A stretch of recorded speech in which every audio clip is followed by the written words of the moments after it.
Si, on vous entend, madame, il n'y a pas de problème. Le programme pluriannuel d'investissement 2022-2026 pour la voirie, soit 5 années. C'est à peu près, selon l'ONU, le temps qu'il nous reste pour limiter le réchauffement à 1,5 degré. Nous le savons, l'aménagement de l'espace public est une compétence centrale face au changement climatique et à la pollution de l'air. Les décisions que nous prenons aujourd'hui impactent notre résilience future.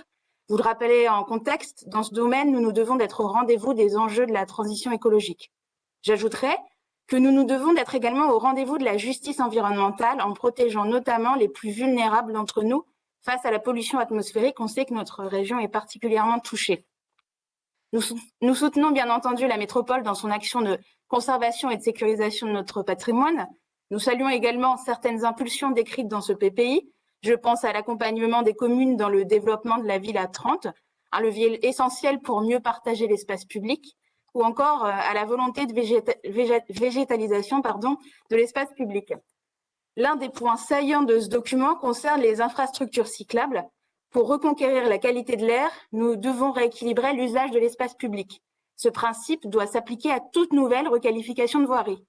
Vous nous présentiez il y a quelques mois un budget plafonné à 100 millions d'euros pour développer les infrastructures. À présent, il fait mention d'un budget à minima de 100 millions d'euros. Excellente nouvelle.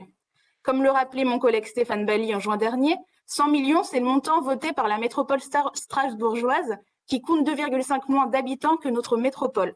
Soyons ambitieux. Si l'on regarde en détail, la réponse n'est pas à la hauteur. Le budget voirie et espace public s'élève à 120 millions et bénéficie de 25 millions d'euros annuels supplémentaires. Dans les faits, il s'agit de 2 millions de plus pour la voiture. 80 millions alloués à la Lino ou encore à la création d'un nouvel accès par le boulevard de Broc au quartier de Recueil à Villeneuve-d'Ascq. Comment alors ne pas conduire à une hausse de la part modale de la route comme vous l'indiquez? Plus de capacité routière, ça signifie toujours plus de trafic. Ces 82 millions pour de nouvelles infrastructures routières sont à comparer avec le financement des infrastructures vélo. Ce n'est pas en leur consacrant 1 euro sur 8 que l'on rattrapera notre retard. Difficile dans ces conditions de lutter contre le tout-voiture et de contribuer à la réduction des émissions de gaz à effet de serre.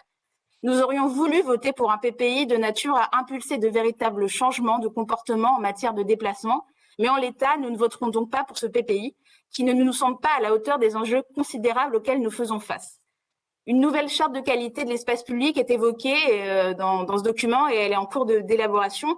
Celle-ci doit prendre en compte les enjeux environnementaux et climatiques. Nous espérons que cette grille d'analyse permettra à la métropole d'être au rendez-vous pour ces 5 prochaines années, plus que jamais décisive pour l'avenir des métropolitaines et des métropolitains. Je vous remercie.